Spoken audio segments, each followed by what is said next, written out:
IDS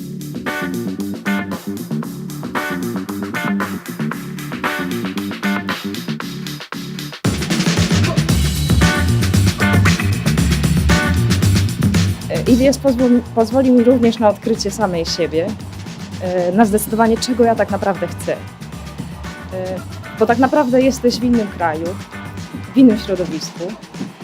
Sama pozwala na odkrycie samego siebie i pozwala na rozwinięcie tych umiejętności, których nie da się rozwinąć w innych okolicznościach.